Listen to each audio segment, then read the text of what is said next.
Bonjour chers téléspectateurs d'AfroFO 243, merci de nous rejoindre sur votre chaîne AfroFO 243. Nous sommes heureux de vous accueillir pour ce nouveau rendez-vous d'information. Guerre du M23. Mardi 27 juillet 2026, un militaire rwandais de RDF opérant aux côtés des rebelles M23, Twirwaneho Red Tabara sur le territoire congolais a été capturé dans la plaine de Ruzizi, en province du Sud Kivu. Cet élément RDF s'est perdu aux alentours de Luvungi avant de tomber sur un taximan moto à qui il a demandé de l'amener à Kamanyola. Congolais et patriote, le chauffeur de la moto l'a conduit jusqu'aux autorités militaires des forces armées de la RDC déployées sur la première ligne de front dans la plaine de Ruzizi, indique une source locale. Les rebelles et leurs alliés du Rwanda ont effectué un bouclage dans la cité de Kamanyola à la recherche de ce militaire qui ne répondait plus à l'appel sans succès. S'il vous plaît, accordez-nous 1 minute. Aimez, partagez cette information et aidez-nous à la faire parvenir au plus grand nombre. M23 Rwanda ba décidé bazaki na réunion na Bakabila ba Makenga na fils ya Museveni kuna ba décidé ki ba forcer population bimba na balabala pona à contester, donc à marcher contre les sanctions aux rebelles bazui na Rwanda bazui et puis au soi-disant bango baza contre changement ou modification de la constitution. Nazwi sabino marche en échec total. Ata mutu moko ta équipé bango. Donc, tellement bazangi ba solution à ça là, ba lobby bon, tout forcer population. Yon bazo ka se dirait que ba américain baza bazoba, communauté internationale les a bazoba, ba congolais baza bazoba. Yon nanango a évité que baza ko forcer population na makasi pona asa la ba action wana. Kuna na moni kutu na Bukavu batu ba boy na bango ko bima la zo bisabino et puis discours bazo sala kola bazo lo ba oh biso to lingite changement à constitution. Depuis qu'on ba rebelle ba komi ko défendre constitution alors que bango moko ba violer constitution. La constitution ni nango kuna ba komi il faut que simba ba arme ko zo pouvoir par la force et puis wana oya na dialogue ozonge la poste ezala raté. Donc ba congolais ba comprendre déjà jeune na bango. Donc échec total na zo bisabino tala Tshisekedi za ko rendre ba tout fou. Ituri, Nord Kivu. Le gouvernement ne met pas suffisamment de moyens pour lutter contre les ADF parce qu'ils ne menacent pas le pouvoir de Kinshasa, estime Abdallah Pene Mbaka, député national élu du territoire de Mambasa, dans la province l'Ituri. L'ancien gouverneur de l'Ituri était l'invité de l'émission Dialogue entre Congolais de la radio Okapi ce mardi 28 juillet. Les ADF ne menacent pas le pouvoir de Kinshasa. C'est pourquoi on ne les sent pas. Tout celui qui menace le pouvoir peut-être de Kinshasa, on les sent et il reçoit une réponse, une réaction appropriée. Le gouvernement n'y met pas suffisamment de moyens. Et quand je dis de moyens, ici, l'autre fois j'ai évoqué ici, il se pose un problème de coordination. Vous allez constater, nous avons salué qu'il y ait cette mutualisation de force avec l'UPDF.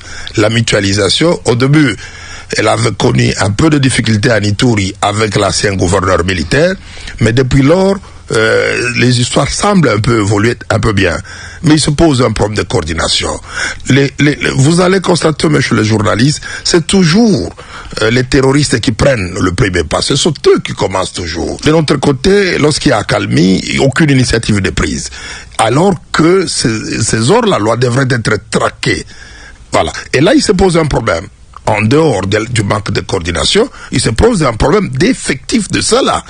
Parce que vous devez savoir, les terroristes, et il faut voir, il suffit de voir de Beni, à passer par Mambasa, jusqu'à Wamba et Wacha, vous voyez la distance. Ils savent opérer. Ils se sont dispersés en petits groupes pour opérer. Et pour réussir, il faut un effectif conséquent. Pour réussir, il faut de la logistique. Vous savez que les terroristes, ils ont des ramifications au niveau international. Et à ce niveau-là, ils ont ce qu'on appelle le partage d'informations. à notre niveau, devraient avoir aussi un pas d'avance par rapport au partage d'informations. Ils ont de la logistique. Ce qui s'est passé dernièrement à Pangoï, il a fallu, et ça je dois encore féliciter aussi les FARDC, n'était cette intervention, et si on n'avait pas réussi à détruire leurs drones, peut-être Pangoï serait encore un peu en difficulté. Il faut l'avouer, aujourd'hui, dans des villages reculés, qui n'ont pas ni chef de localité, ni policier, les ADF font la loi. Mais si, dans ces contextes de renforcer les efforts des FARDC, on organise ce que moi j'avais appelé les locaux d'IFES. On va éviter d'abord l'imbroglio de tout ce qu'il y a comme groupe Ouazalendou, mais aussi on va renforcer l'autorité de l'État au niveau de la base. Comme ça, les FARDC pourront se concentrer sur les principales, comme on l'a dit, ils vont se concentrer sur les objectifs principaux, poursuivre les ADF, ne pas lâcher les opérations, et les villages qui sont en retrait seront sécurisés par ces locaux d'IFES. Cela permettra à ce que les ADF ne puissent plus faire des détours pour venir causer des pertes à vie humaine. Parce qu'en fait, leur terrorisme, c'est d'abord un terrorisme de représailles. Ils viennent tuer les populations civiles non armées pour couper la liaison entre la population et les FARDC. Donc, cela pourrait être évité. Et ça va renforcer le moral de la collaboration de la population avec les FARDC. Ça va couper les réseaux de collaboration. Parce qu'on a cité dans les reportages que j'ai suivis ici, on a cité des réseaux de collaborateurs. La formation des locaux du FES va anéantir ces réseaux de collaborateurs. Et nous pouvons, je suis convaincu que nous pouvons vraiment mettre à déroute les ADF. Si nous formalisons la question des locaux d'IFES, ça va couper la collaboration parce que personne ne les souhaiterait les avoir dans ce village. Tokamamaka Tote. Comment on commence à normaliser une situation comme ça? Ceux qui t'ont dit qu'on comptabiliser nombre de cas d'insécurité et on qui s'appelle que Villa Kinshasa et Komiko Bangisa. Nous sommes gérés ou pas? Comment la police peut rester silencieuse face à tous ces cas d'insécurité, de meurtre, d'assassinat? Même comment le gouvernement, j'y arrive. Oui. Dans le lobby de la police. Comment le gouvernement provincial peut rester silencieuse face à tous ces cas? Comment expliquer cela? Et comment ce Tomati Likolo, le ministère de l'Intérieur, ne dit rien, ne fait rien? Enfin, voilà, on ne voit rien. En tout cas, tout le monde est de l'autre côté, ne serait-ce que pour assurer. Ce Natouni, Toza dirigé, Toté. Tozo Kamama, Toté. Parce que, autorité, bazali wana le roi papa. Papa nanda kulikama aye, papa soki aye, et même moi, déjà, début à solution et rassuraka. On l'a dit ici, 7 personnes ont été tuées en l'espace de 2 semaines à Makala. À rien. Pas de communiqué des autorités, pas de communiqué de la police. Donc, ici, dit quoi? Ici, dit nango. Comment vous expliquez cela? Où sont passés les députés nationaux, provinciaux? Où sont passées nos autorités? Bref. Communiqué de la coalition article 64. La Constitution n'est pas négociable. Elle s'impose à tous. La coalition article 64 a pris connaissance de l'arrêt de la Cour constitutionnelle déclarant conforme à la Constitution la loi portant organisation du référendum. La C64 n'entendait rien de constructif d'une Cour constitutionnelle dont les règles de composition ont été régulièrement corrompues par le régime de Félix Tshisekedi, en vue d'avoir une Cour aux ordres, privée de légitimité et dépourvue d'indépendance vis-à-vis d'un pouvoir qu'il a asservi. Son arrêt est donc nul et non avenu. L'arrêt de la Cour confirme le complot contre l'ordre constitutionnel et ouvre la voie à la balkanisation de la République. Il a prouvé que la Cour constitutionnelle est pleinement plongée en complicité avec M. Tshisekedi dans la criminelle entreprise de renversement de l'ordre constitutionnel. la Cour constitutionnelle reste une caisse de résonance qui ne mérite ni respect ni crédit du peuple congolais. La haute trahison vient d'être cristallisée par cet arrêt scélérat. Par ces faits, la C64 rappelle que cet arrêt est une rébellion judiciaire de la Cour constitutionnelle contre le peuple souverain qui la tiendra vaincue et expose tous ceux qui concourent à la commission du crime de haute trahison aux sanctions prévues par les lois de la République. La Cour constitutionnelle n'a pu rendre son arrêt transgressif qu'au prix d'une négociation entre les règles constitutionnelles claires et les violations grossières et manifestes de la Constitution qui ont engendré un texte déclaré conforme par la Cour constitutionnelle, mais frappé pour plus du quart des articles de réserve d'interprétation. Ce qui jette plus de confusion et de désarroi dans l'opinion publique. La C64 souligne que cette décision constitue cependant un grave signal d'alerte contre l'ordre constitutionnel. Le peuple congolais n'acceptera ni le contournement de la Constitution, ni la personnalisation des institutions, ni le changement de Constitution, ni le troisième mandat. Conformément à son communiqué du 20 juillet 2026, la coalition article 64 fixe rendez-vous au peuple congolais le 15 août 2026 pour la suite des actions. La C64 appelle les Congolaises et les Congolais sur toute l'étendue du territoire national et dans la diaspora à demeurer mobilisés, vigilants et solidaires de toutes les actions. Aucune institution n'est au-dessus de la Constitution.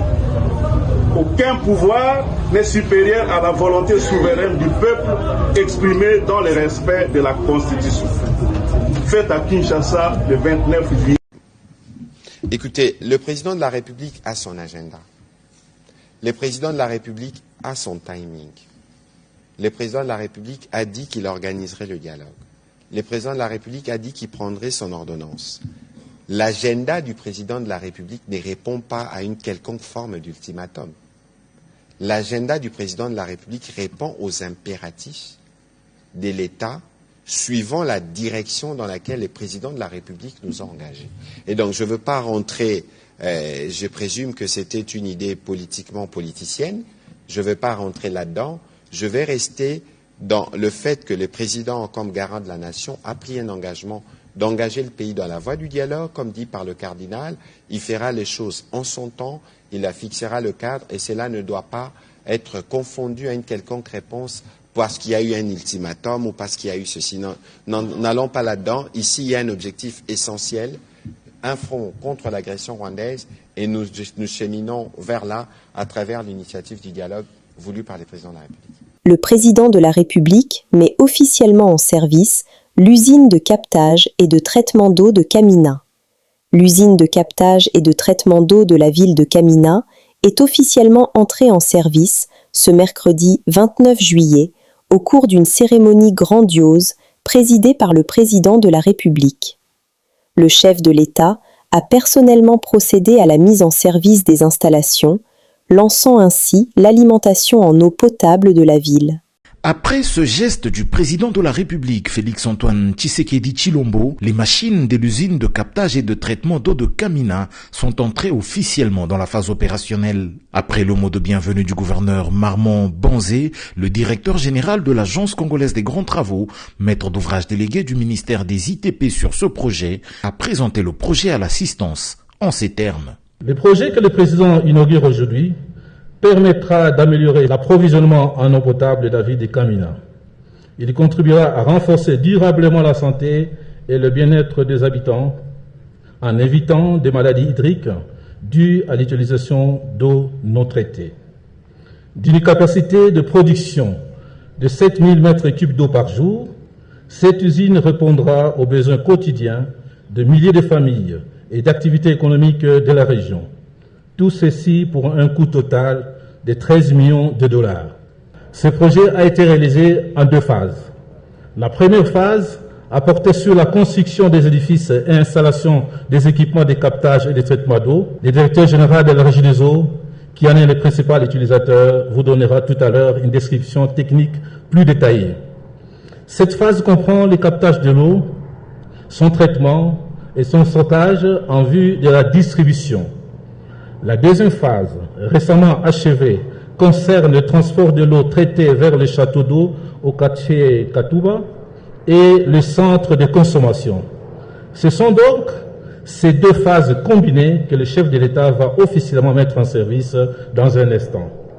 Cette dernière phase a nécessité la pose de 5 km de tuyauterie en fonte pour acheminer l'eau jusqu'au château d'eau.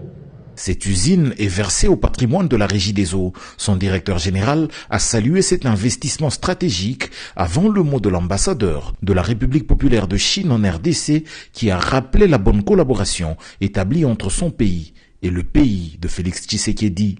Le ministre des Ressources hydrauliques a bouclé la série des mots en annonçant la prochaine construction du même type d'usine pour la ville de Kananga ainsi que la ville de Chikapa. La coupure du ruban symbolique par le président de la République et le dévoilement de la plaque inaugurale ont procédé à la visite de l'usine réalisée sous la conduite et les explications du directeur général de la Régie des eaux. Il faut ici noter que cette usine moderne vient en appui aux 7 forages souvent ensablés localisés à Lukoka dont se servait jusqu'alors la Régie des eaux pour alimenter la ville. Kamina, la population réaffirme son amour pour l'enfant du pays, Fachi Béton.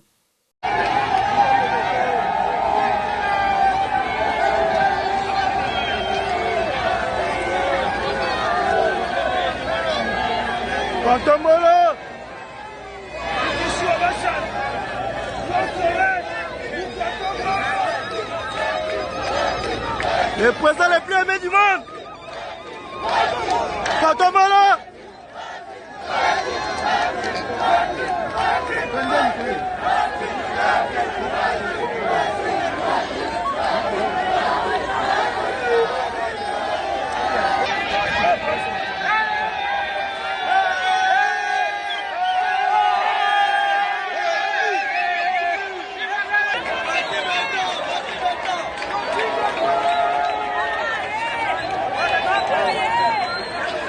De Kamina, le président le plus aimé. Kamina, le président national du RDT, le professeur Dr Sylvain Mutombo Kabinga, a accueilli à Kamina la haute autorité politique de référence du RDT, son Excellence Monsieur Félix Antoine Tshisekedi Tshilombo, président de la République. Arrivé en éclaireur avec l'équipe d'avance, il a mobilisé les cadres et militants du RDT Kamina pour réserver un accueil chaleureux au chef de l'État. En vidéo, une poignée de main qui traduit l'engagement, la fidélité, la loyauté et la communion entre le RDT et sa haute autorité politique de référence. S'il vous plaît, accordez-nous 1 minute, aimez, partagez cette information et aidez-nous à la faire parvenir au plus grand nombre. Alors, maître. La tournée d'itinérance du gouverneur de Bazolé, Mokeni Amismek David, s'est poursuivie ce mardi 28 juillet 2026 dans les cités d'Amadi et de Kembissa dans le territoire de Poko, avant de se rendre à Dingila dans le territoire de Bambessa. Partout où il est passé, le chef de l'exécutif provincial a bénéficié d'un accueil chaleureux de la population venue à grand nombre lui témoigner son soutien à travers des chants et des manifestations de joie.